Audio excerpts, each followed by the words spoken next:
Heads up, this episode contains spoilers, but honestly, from a movie you probably should have seen by now, people.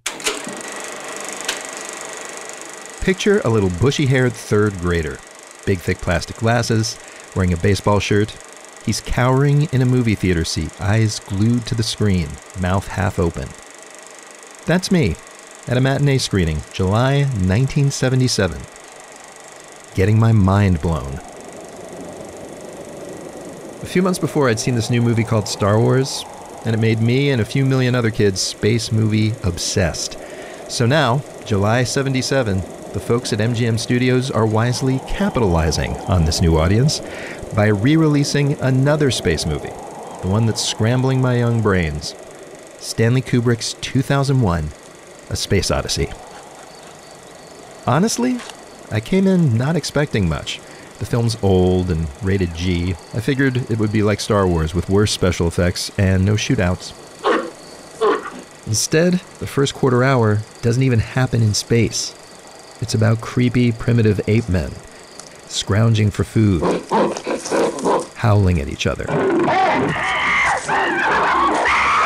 being attacked by wildcats, huddling at night in fear in a cave. And then one morning, out of nowhere, appears the monolith. A tall, slim rectangle, impossibly deep black.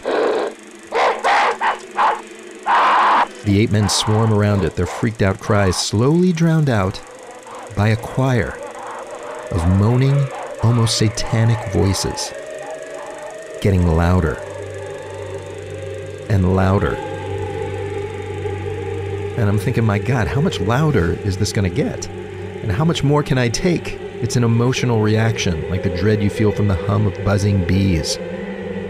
Now the ape men are touching the monolith in awe. Can they hear these voices? Are they becoming possessed? I've never seen a horror movie before. I figured this is what one must feel like. No words, no explanation, just these intense visuals and that overwhelming music.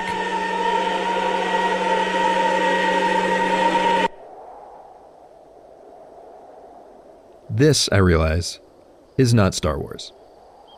2001: A Space Odyssey is around 2.5 hours long, with just 40 minutes of dialogue. In between, long stretches like these, some harrowing, some hypnotic, of just otherworldly images, atmospheric sound, and lots of classical music.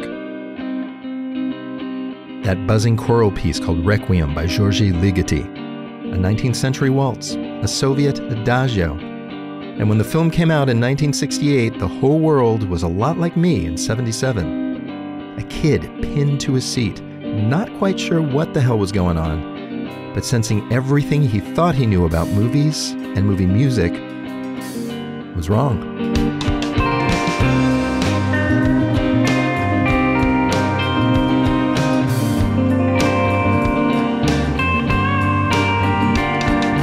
I'm Rico Galliano, and welcome back to the Mubi Podcast. Mubi's the streaming service that elevates great cinema. On this show, we tell you the stories behind great cinema. Today, we launch Season 3. We're calling it Needle on the Record, because we're diving into some of movie history's most iconic needle drops. Those moments when filmmakers take pre-existing tunes, drop them in their films, and end up with something legendary.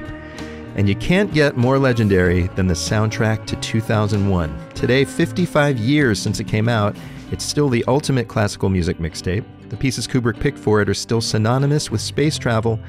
But back then, even the concept seemed insane. Some people thought that the waltz is not space music. It's totally ridiculous. How can you make such a technical movie with this high-tech and futuristic stuff and use a Viennese waltz? I mean, give me a break. That is Kubrick's longtime executive producer, Jan Harlan, and he's one of many folks who told me how Kubrick came to pair waltzes with spaceships, about the musicians he pissed off along the way. Ligeti went to see it and was furious about it. And in fact, he initially called the film a piece of Hollywood shit. And about at least one musician who suffered for this film physically. He was taken to the recording on a stretcher in an ambulance. It's an epic tale about epic music So turn up the volume as we drop the needle on 2001, A Space Odyssey.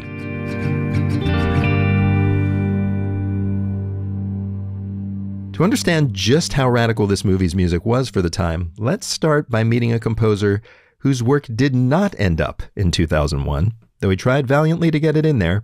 His name was Alex North. He was a very gentle man.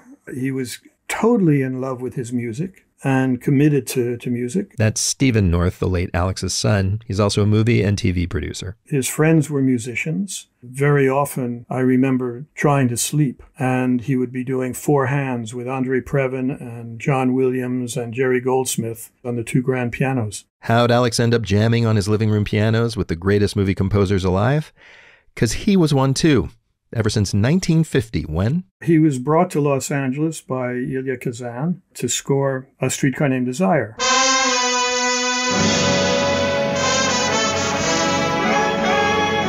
Which was the first film to use jazz as part of the core of the score, as opposed to just as incidental music. He then did the cinema version of Death of a Salesman. He did Viva Zapata, which was Kazan's picture as well. That was his introduction to Hollywood. Pretty good introduction. All three of those scores got Oscar nominations. Then he got another for The Rose Tattoo in 1955, a year he was also nominated for Best Original Song, with a melody he wrote for a prison flick called Unchained. Oh, my love, my darling, I've hungered for your touch. Perhaps you've heard it. A long, lonely time. North, in other words, was on a roll, and he ended the 1950s with one of his greatest and definitely most fateful gigs, writing the score for the Gladiator movie classic Spartacus, his first time working with the then 30-year-old director named Stanley Kubrick, a guy whose four previous films had already shown he had a meticulous eye and a wide-ranging ear. Kubrick was very familiar with classical music, and Kubrick played jazz drums. He played drums in high school. That's Michael Benson. He wrote Space Odyssey, the making of 2001. For it, he interviewed basically everyone Kubrick ever met, including the director's wife, Christiane. Christiane told me that he had a drum set up in their home, a jazz drum set up in one of the rooms, and he would blow off steam playing drums. So I've even compared Kubrick to a kind of jazz band leader in the sense that he was definitely in control. He was the director. He had iron control of his project, but he knew how to let his players solo. Players like Alex North, who hit it off with his new director. Well, during the making of Spartacus, they got on very well. Alex was privy to most of the cuts of the film and was brought in constantly to discuss concept with Kubrick, because Kubrick was very, very concerned about music and how it was used. So Alex had a very close relationship with him during the making and during the filming. The movie was a huge hit, winning 4 Oscars. The winner is Spartacus. Spartacus. Spartacus. Peter Ustinov from Spartacus. And netting North yet another nomination. It was the biggest, most expensive flick he or Kubrick had ever undertaken, and they'd nailed it. It might have even been the beginning of a beautiful creative partnership. But after the film was cut, Kubrick was no longer to be found.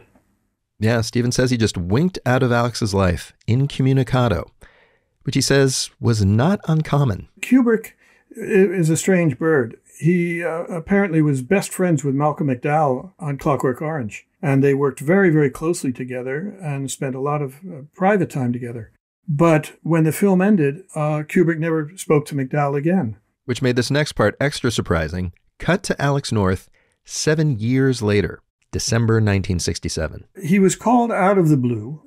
Alex was staying at the Chelsea Hotel in New York. Kubrick called him and said, would he be available to come to England that day or the next day to spot 2001. What does that mean, to spot? Spot is when you sit with the director and you pick the moments that the director wants music on the screen. I think that there was the first half, 70 minutes of film was done at that time. And Michael Benson says after North saw that footage, Kubrick's long silence was quickly forgiven. Not just because the film was spectacular, but because there was so much room for music. He was delighted at first when he heard about how little dialogue there was in 2001, and he naively thought that he would have that would give him more freedom and so on. But actually for North, this was not going to be some carefree gig. In fact, he'd be just the latest player in a drama over the movie's music that had been unfolding for years.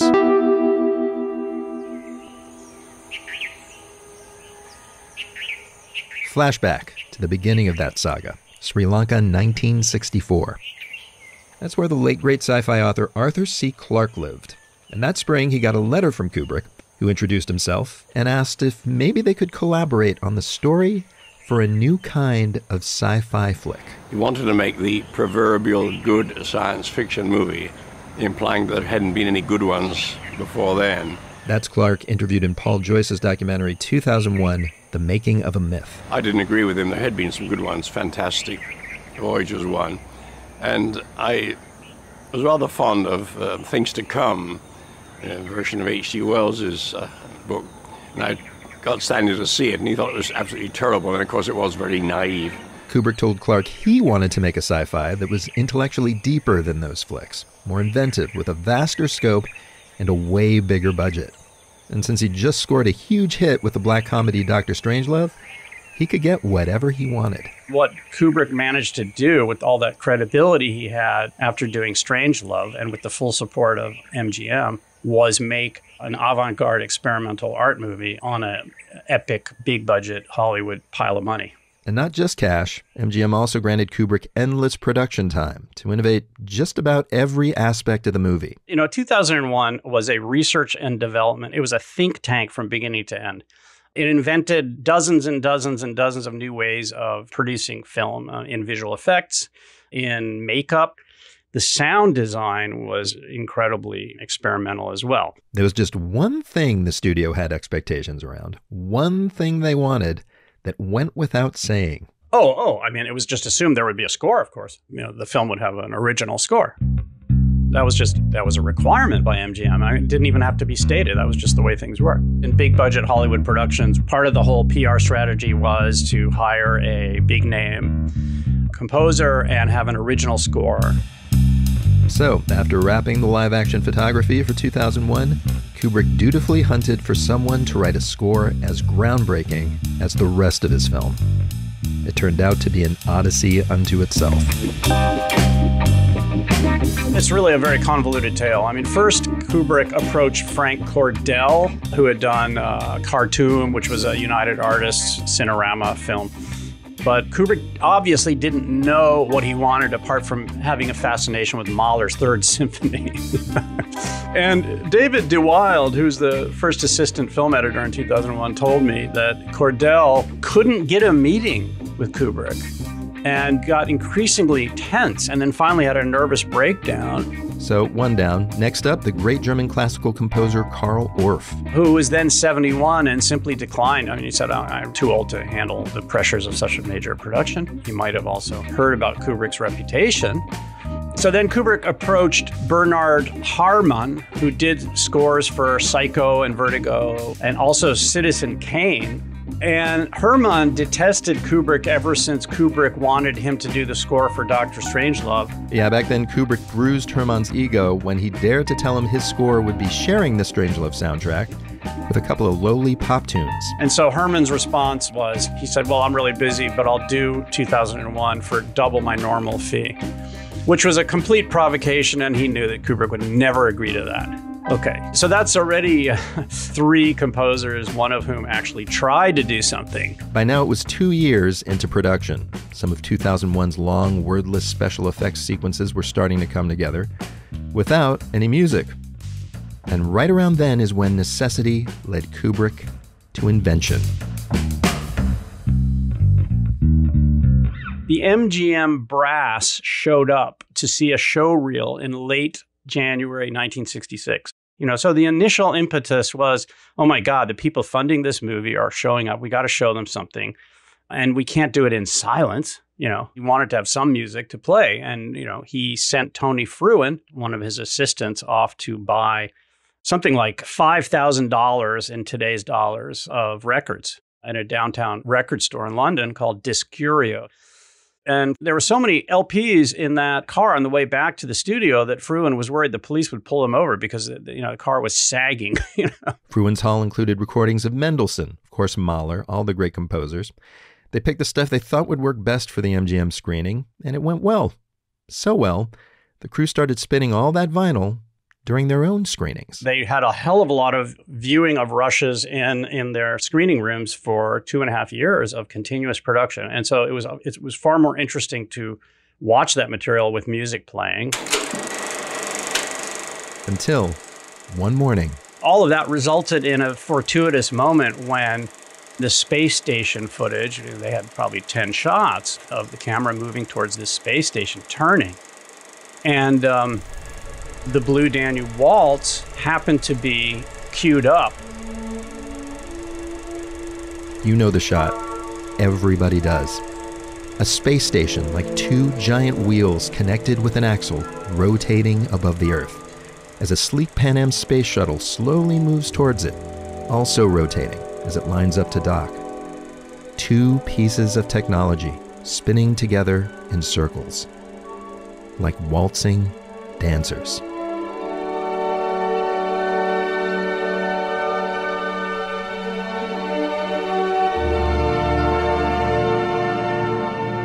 And Kubrick kind of, lit up and said, would I be crazy or would I be a genius if I dared to use this piece? Most of the crew thought he'd be crazy. Nobody else liked it.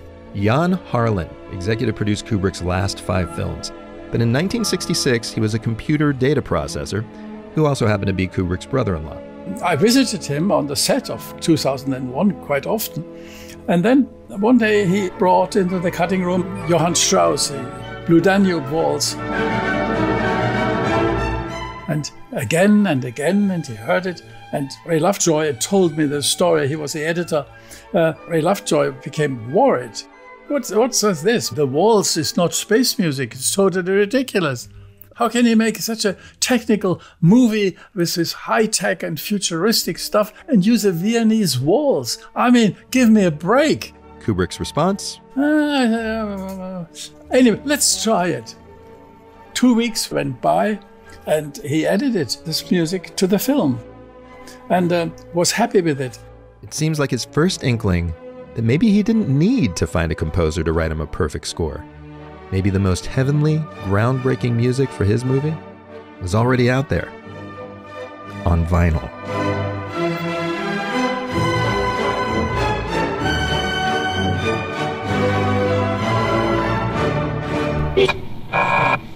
It was a suspicion that was confirmed almost immediately. So, essentially his inner circle was all instructed, please listen, keep your ears peeled or whatever for works of music, works of classical music that might work with some of these, weightlessness scenes or the so-called Stargate sequence and so forth.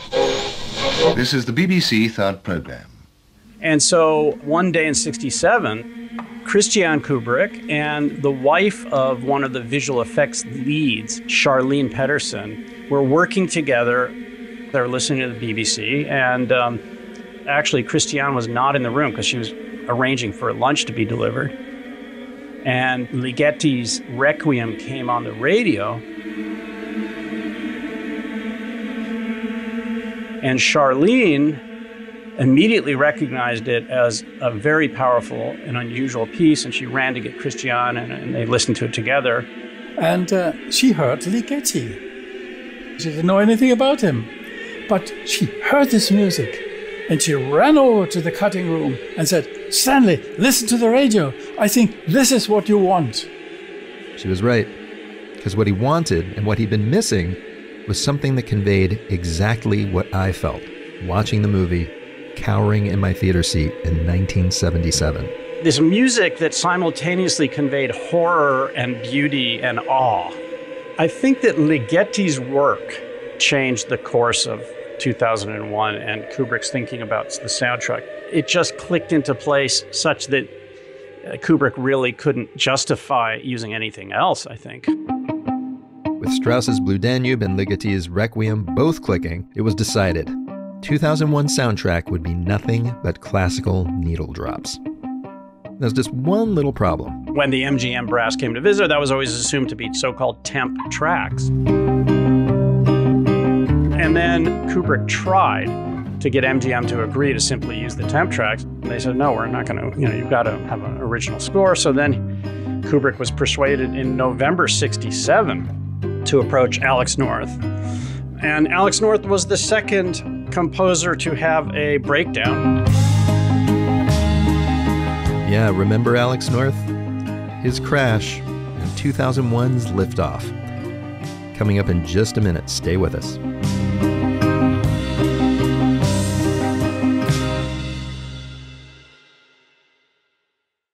Mubi is a curated streaming service showing exceptional films from around the globe, all of them handpicked by real people who really know movies. So you can explore the best of cinema streaming anytime, anywhere.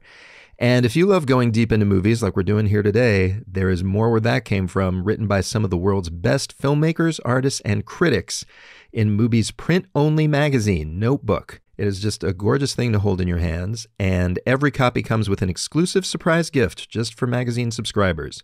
So do it. Subscribe now at Mubi.com/magazine to reserve issues 3 and 4 delivered to you for free, no matter where you are. Finally, after you finish listening to me, you can stream some of the films we have featured on this very podcast. All you got to do is head to Mubi.com and look for the collection called Featured on the Mubi Podcast. Go figure. That's on the Now Showing page. As always, you'll find all the links you need in the show notes of this episode. Speaking of which, let's get back to it. All right, so it's December 1967. Alex North has just agreed to try his hand at scoring the first half of 2001. But according to Stephen North, it was clear from the start this collaboration with Stanley Kubrick was going to be way different than the first. He was given a year to do the scoring for Spartacus, and he was given literally 2 weeks to write the score for 2001: A Space Odyssey. Why so quick? After more than 3 years of development and production, Kubrick had finally run out of time. They had a release date already for the picture, and the film had been booked into theaters across America, and Kubrick wanted to hit the release date, and I think MGM was insisting he hit the release date. In April, just over 3 months away. So that's a lot of pressure on North. But wait, there's more. So from the very beginning of Kubrick's correspondence with North, North knew that Kubrick wanted to use classical and concert works. That is Kate McQuiston. She is a professor of musicology at University of Hawaii at Manoa, specializing in film music, Kubrick's in particular. And from what she says, it sounds like Kubrick was still hoping to get his needle drops past the honchos at MGM. But he would commission a score from Alex North that he would use in the event that he couldn't use the music that he really wanted to use. So while North is writing the score, he knows Kubrick has his eye on using something else. That's right. And I think he was hoping, as any composer in his shoes would have hoped, that he could come up with something good enough to replace these other pieces. He just has to come up with something that beats Strauss. It's a terrible assignment for a composer, to tell you the truth. Now, accounts differ on the details here, but yeah, bottom line, North's job was to outshine some of the classical greats. And he tried. Really hard. Kubrick rented an apartment for him and for his orchestrator, Henry Brandt. And they went to work with a recording date of January 1st. Were you experiencing it? Were you with him, in England at this time? No, I was in England, but I wasn't with him. And I was precisely not with him because he said, "Steve, I can't see you. I'm working 24/7. So we actually didn't see each other at all during the composing period. And as is famously known, he was taken to the recording in an ambulance. Kubrick was astonished to see the composer arriving in a stretcher wheeled from the ambulance into the recording studio. So he was physically there, but he had a physical collapse. Because the stress that he had been under writing this music completely put him out. And he had back spasms, which made it impossible for him to stand. And his orchestrator, Henry Brandt, conducted the score. But Alex managed to get propped up in the control room, approving takes during the recording, while Kubrick, on the floor with the orchestra, looked on. And the good news? Kubrick had been very complimentary, and not only complimentary, but had given very good suggestions about what Alex could do in the next recording session to improve on what they had done that day. Except there never was another recording session. Steven says Alex got his full paycheck and figured Kubrick planned to use his work alongside the needle drops. But according to crew members Michael Benson talked to, he was far less diplomatic when he spoke to his inner circle. He basically said, "This is shit."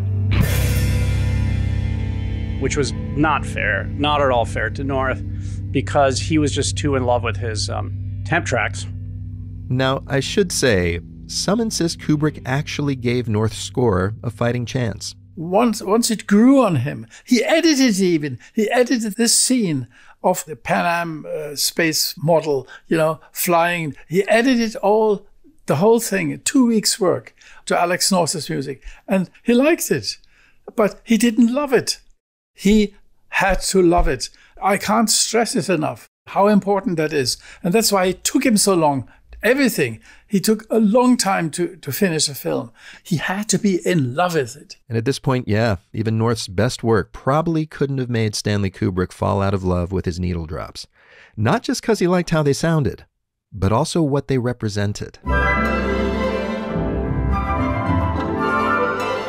Like, check out this North track. It's the one Kubrick dropped into the sequence Jan Harlan just mentioned, the Pan Am space shuttle docking with the space station. A scene Kubrick had originally paired with Strauss's Blue Danube Waltz.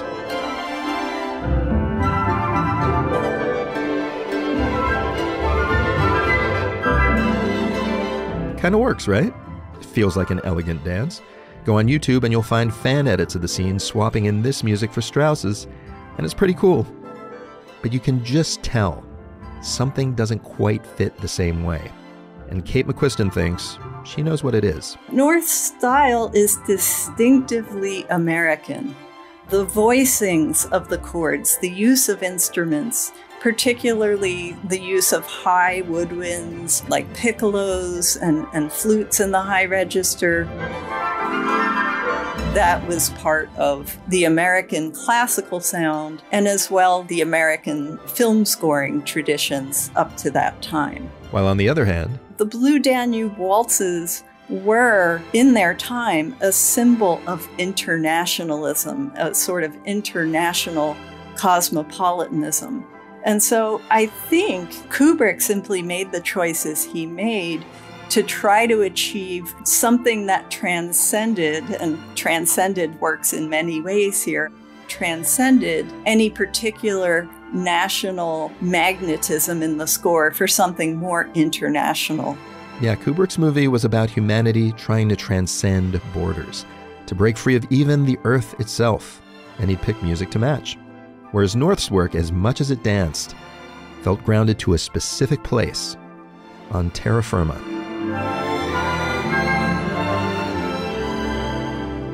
That's one theory anyway, but whatever the problem was, now Kubrick knew he'd have to battle with MGM to go back to his so-called temp tracks.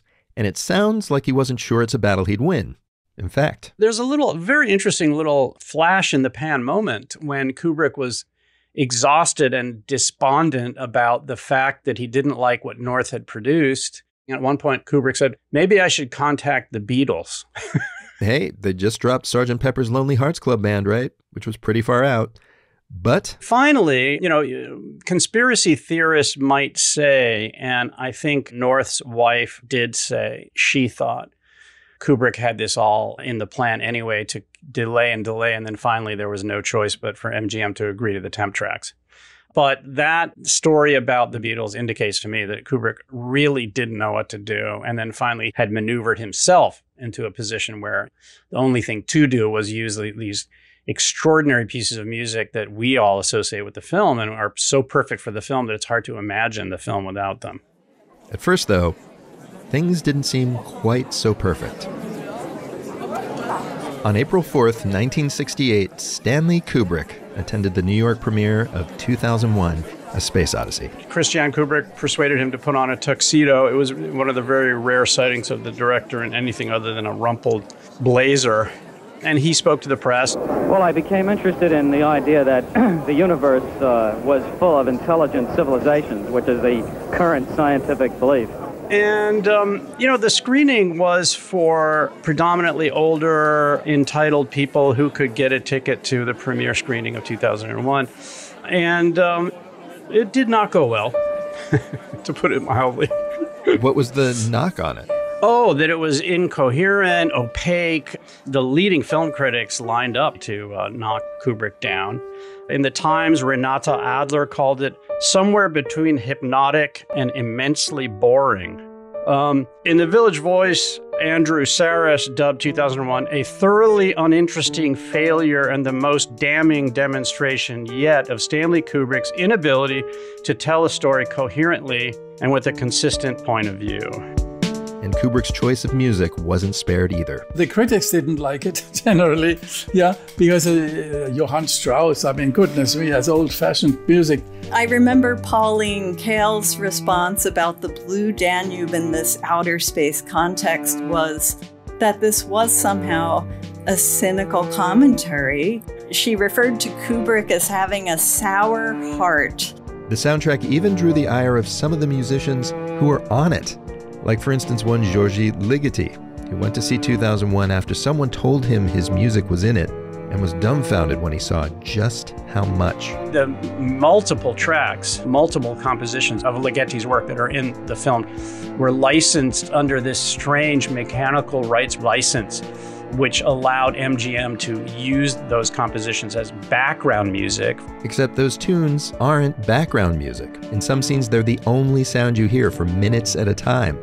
Plus, one of them, called Adventures, had been electronically altered. Plus, apparently accidentally, Adventures wasn't even in the credits.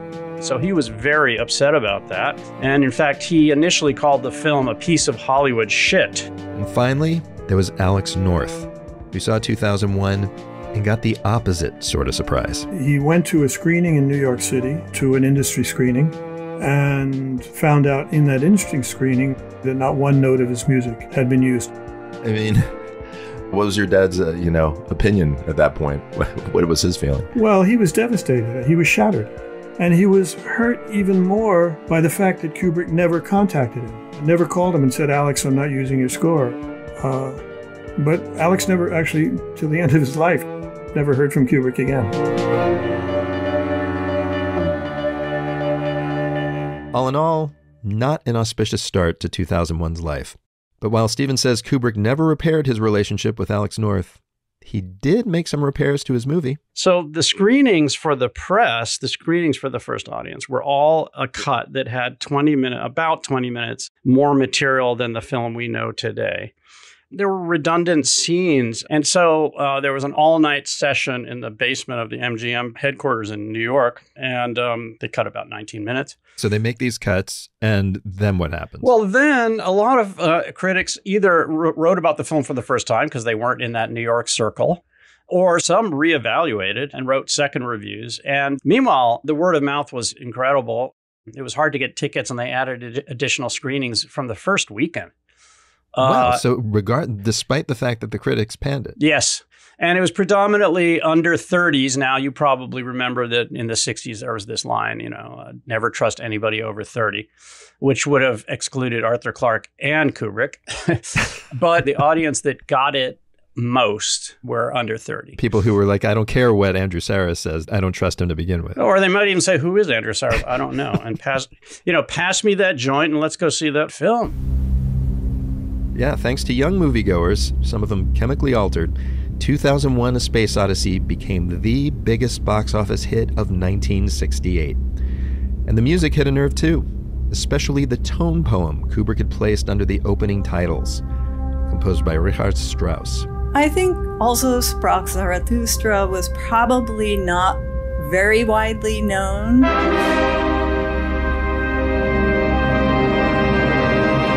Certain conductors liked Strauss's tone poems in concert for top-flight ensembles, but also Sprach Zarathustra, probably less well-known than the others.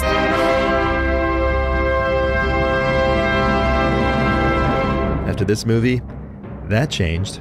A year later, the BBC played Zarathustra during TV coverage of actual Apollo space missions. In the early 70s, Elvis Presley's stage band played it as his intro music at concerts. Later, Deodato's disco jazz version hit number 2 on the Billboard charts.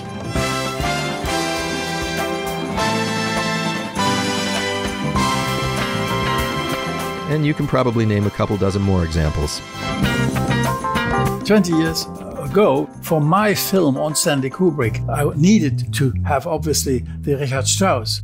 And I went to the publisher. I said, look, I make a documentary and I need to buy the rights from you. And he said, look, man, we are honored to give it to you for free.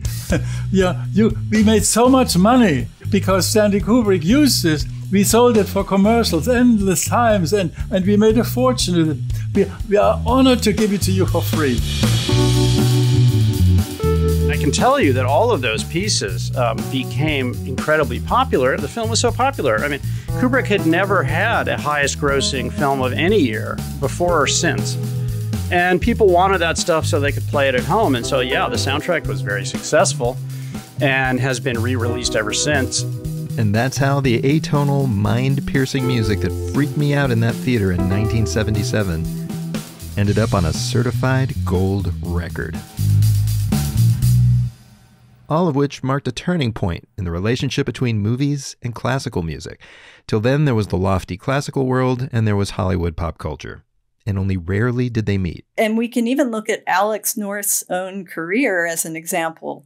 He really wanted to be a composer of serious concert music. And he came to film scoring very reluctantly, as he tells it.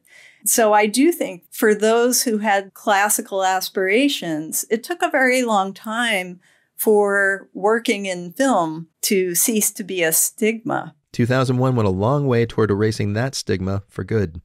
Meanwhile, for filmmakers, the movie opened up whole new ways of marrying music, especially classical music, to images. And I think we still see plenty of evidence of Kubrick's influence. If we think of something like Paul Thomas Anderson's There Will Be Blood, it includes a Brahms violin concerto, and it has music by the Estonian composer Arvo Pärt. Or there's Terrence Malick's Tree of Life. Life, my life. I search for you. Which, to my mind, is a very elaborate musical extravaganza. My hope. It's a visual accompaniment to music.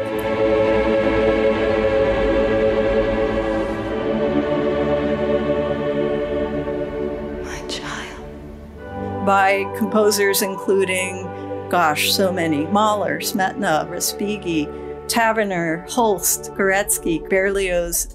That's a film that couldn't exist without 2001. Yeah, it's almost like he gave the idea that you can just have these bliss outs of music and image and it will result in something transcendent, maybe. Yeah, I love the word bliss outs. And it does highlight the fact that Kubrick wanted people to hear this music. Kubrick was such a fan of classical music. And though he could obviously be a difficult guy, classical musicians came to respect Kubrick too, including, by the way, Ligeti, despite his whole piece of Hollywood shit thing. He gradually modified that opinion. And I think the reason he modified that opinion is, first of all, MGM made an appropriate payment, but I wouldn't be so crass as to say that Ligeti modified it because he was paid off. I think he realized, like a lot of people, he needed to reevaluate 2001 and see it a couple times before he recognized what was going on.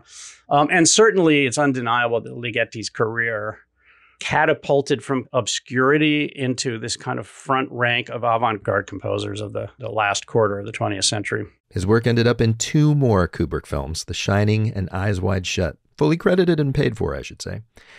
And as for Alex North, he actually came out of the 2001 Crucible okay, with his music in hand. Kubrick was very generous in one way. When he didn't use Alex's score, he gave Alex back the rights to his score. And it turns out that one of his longer cues, he used in a picture that he scored for me, a Marcel Marceau picture called Shanks. Oh, right. You produced Shanks. And there's a whole cue in that picture. Maybe it's a 3.5-minute, 4-minute cue, which is directly out of 2001: A Space Odyssey. And am I remembering correctly? Shanks it's a horror movie, and like starring a mime. Exactly. Not exactly anything like 2001, and yet the music was, usable. And not only usable, he was nominated for an Academy Award for it. That, to me, is an artist's career, right? Sometimes full of horror and awe, like a wailing choir, and sometimes all of a sudden spinning elegantly, full circle, like a waltz.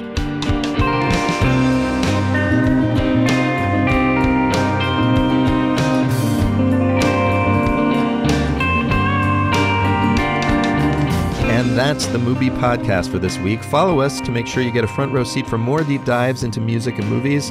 Next week, the story of a box office flop that rose from the ashes of 9/11 and sent an unlikely cover tune to the top of the pops. It was so big. I mean, it's hard to fathom how big. I mean, people were calling in the radio saying, like, I heard it and I pulled over on the highway because I couldn't drive and listen to it at the same time. Donnie Darko helps pull Tears for Fears into the 21st century. Follow us so you don't miss it. Meanwhile, this episode was hosted, written, and edited by me, Rico Galliano. Jackson Musker is our booking producer. Kira McKenniff is our producer. Stephen Colon mastered and engineered. Martin Ostwick composed our original music. Additional music by the most excellent band People with Bodies. Thanks this week to Rebecca Wyman, David Harper, J.P. Davidson, and Mike Pichelli. The show is executive produced by me, along with John Baranachea, F.A. Ceccarel, Daniel Kasman, and Michael Taka. If you love the show, tell the world, won't you, by leaving a 5-star review wherever you listen. It helps others find and love us too. Also, if you've got questions, comments, or if you've got a fan edit of 2001 you want me to check out, email us at podcast@mubi.com. And of course, to stream the best in cinema, including some of the films we talk about on this very podcast, just head over to mubi.com to start watching. Thanks for listening. Be safe. Now go watch some movies.